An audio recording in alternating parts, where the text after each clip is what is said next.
गुरुर्ब्रह्मा गुरुर्विष्णु गुरुर्देवो महेश्वर गुरु साक्षात् परं ब्रह्म तस्मै श्री गुरुवे नमः।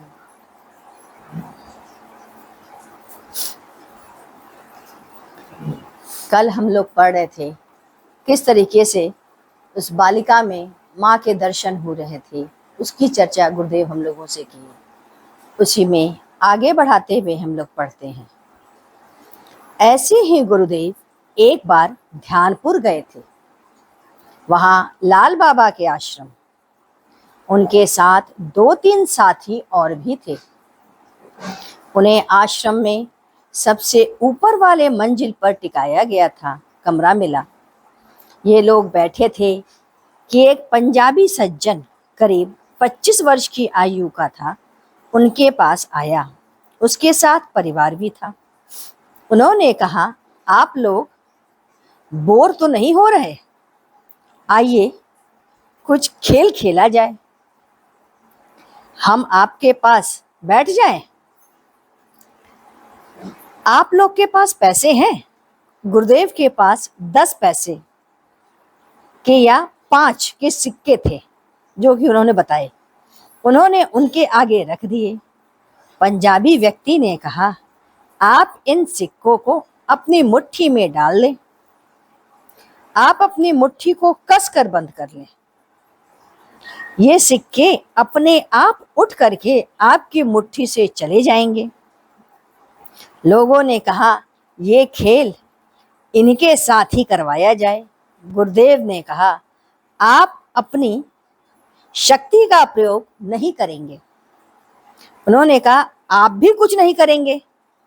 गुरुदेव ने मुट्ठी बंद कर ली और उसमें सिक्का रख लिया। पैसे मुट्ठी में पहुंच गए, मुट्ठी में ही थे। ये कार्य उस व्यक्ति ने पलक झपकते ही बहुत कम समय में कर दिया। ये लाल बाबा थे। वे आंख के इशारे से सबको बता रहे थे, लेकिन गुरुदेव के इशारे को कोई समझ नहीं पा रहा था। कुछ देर तक ऐसे ही वार्तालाप होने के बाद वे उठकर चल दिए। गुरुदेव ने कहा, देखो यही लाल बाबा हैं। अब सभी चौंके। कौन सभी उठकर दौड़े, लेकिन तब तक वह सज्जन अदृश्य हो चुके थे। लाल बाबा औरंगजेब के भाई दारा शिकोह के गुरु भी थे।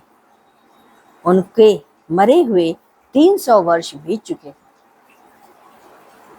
इसके पश्चात 18 दिसंबर, आज प्रातः हम लोग उस स्थल पर पहुंचे।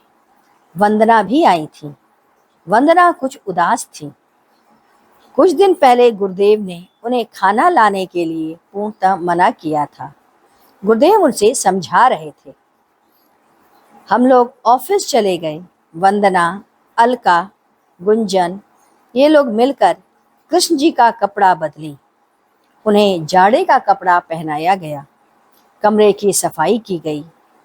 दोपहर को गुरुदेव ने साधना कराई। राम की ध्वनि का उच्चारण किया गया। सन्मुखी मुद्रा हुई।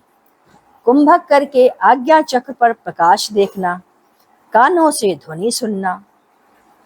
वज्रासन पर बैठकर दोनों हथेलियां कान पे रखकर उंगलियां फैलाकर, जैसे कि शिरडी के साईं बाबा साधना किया करते थे, अल्लाह मालिक का उच्चारण करना।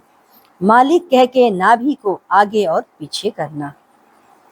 इसके पश्चात ओम काली पद का उच्चारण दादा का संक्षिप्त नाम है।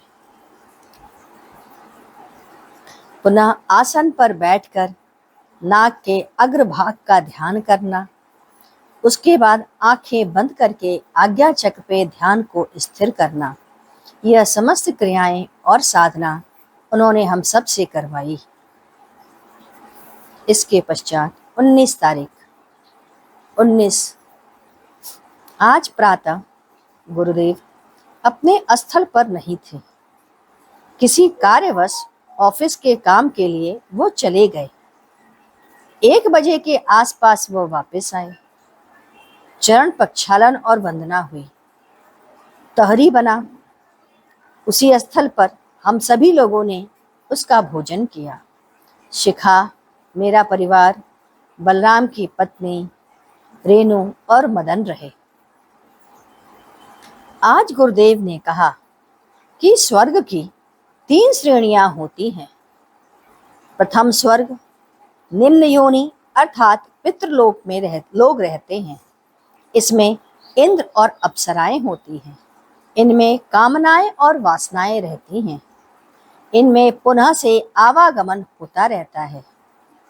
दूसरी श्रेणी के स्वर्ग लोक में धर्मराज, यमराज रहते हैं। इनमें पुनरागमन होता है। तीसरी श्रेणी के स्वर्गलोक में जो जाता है वह वहीं का अधिष्ठाता बन जाता है। आवागमन तभी रुकता है जब उसे ब्रह्म का बोध हो जाए। विलय इसके ऊपर की अवस्था है। आज गुरुदेव ने कहा, आप लोग आपस में मिलकर या फिर अलग से, जैसे कि संभव हो वैसे आप गांव में जाएं। निम्न वर्ग के लोग या मध्य वर्ग के लोग हों, वहां पर उन्हें इकट्ठा करके थोड़ा यज्ञ करें। जैसे वहां कुछ लोगों को लेकर जाएं या डुग्गी पिटवा दें कि अमुक दिन यज्ञ होने वाला है। यज्ञ के समय दिन में रखें और नवरात्र के पंचम से लेकर नवमी के बीच किसी दिन का भी चयन कर लें। किसी योग्य या श्रेष्ठ ब्राह्मण से 5 माला गायत्री का हवन कराएं। लड्डू या पेड़ा तथा चरणामृत बांटें। लड़कों को बैठाकर 1 घंटे का भजन कीर्तन कराएं और पुनः हवन करें। उस स्थान के जो सरपंच हों या मुखिया हों, उन्हें आगे रखें। आप लोग पीछे बैठें। यह जानकारी न होने पाए कि यह यज्ञ आप लोग के द्वारा हो रहा है। ब्राह्मण को यह बात बताएं कि लोगों से कहें कि वह सूर्य को अर्घ्य दे। सूर्य को अर्घ्य देने से क्या लाभ होता है यह उन्हें समझाएं। तुलसी को जल दें, उससे क्या लाभ होता है यह समझाएं। यज्ञ के समाप्त होने पर उसकी राख को वहीं की भूमि में गाड़ दें। यदि कुछ धनराशि एकत्र हो जाए तो गांव में जो चंद लोग हैं, जहां सभी वर्ग के लोग पानी पीते हैं, वहां पर चापाकल लगवा दें, यानी हैंड पाइप। जिस स्थान पर 3-4 किलोमीटर दूर से लोग चलकर आते हों, वहां पानी की व्यवस्था करें। सभी लोग मिलकर करें। योगदान सभी का योग्य होना चाहिए। ब्राह्मण को दान में गीता की पुस्तक अवश्य दें और उनसे कहें कि आप इसका प्रवचन करें। यदि ऐसा वह ब्राह्मण करता है तो इसके एवज में उसे 100 या 200 रुपए निश्चित दे। उन्हें वस्त्र दें। जानवरों के पीने के लिए सड़क के किनारे या मकान के आसपास जहां पर कि योग्य स्थल हो, उपलब्ध हो, वहां पर छोटी सी टंकी बनवा दे, जिससे कि आकर जानवर उसमें पानी पी सके। तीसरे चरण में गांव में कुछ घरों के बीच में कोई पढ़ा लिखा हो, उसे नौकरी ना मिल रही हो, उसे 400 या 500 कह करके बच्चों को पढ़ाने के लिए या महिलाओं को पढ़ाने का कार्य उसे सौंप दें। इस बीच देख लें सब कुछ ठीक ठाक चल रहा है, ऐसा आप जा करके देखते रहें। किसी बढ़ई को साथ ले जाएं। 2 दिन या 3 दिन के लिए उसे 100 या 200 दे दें और वहां पर गांव के लिए बैठने की जगह बनवा दें। अटारी बनवावे जहां पर लकड़ी के गद्दे लगा दें, जिससे कि आपस में बैठ करके लोग चिंतन कर सकें, वार्तालाप कर सकें। इसी प्रकार से इलेक्ट्रीशियन के योगदान को भी जहां तक हो सके कुछ कुछ कराते रहें। आइए अब हम लोग गुरु कीर्तन करते हैं। ओम गुरु ओम गुरुदेव। जय गुरु जय गुरु जय गुरुदेव। ओम गुरु ओम गुरु जय गुरु जय गुरुदेव। ओम गुरु ओम गुरुदेव। जय गुरु जय गुरुदेव। ओम गुरु ओम गुरुदेव। जय गुरु जय गुरुदेव।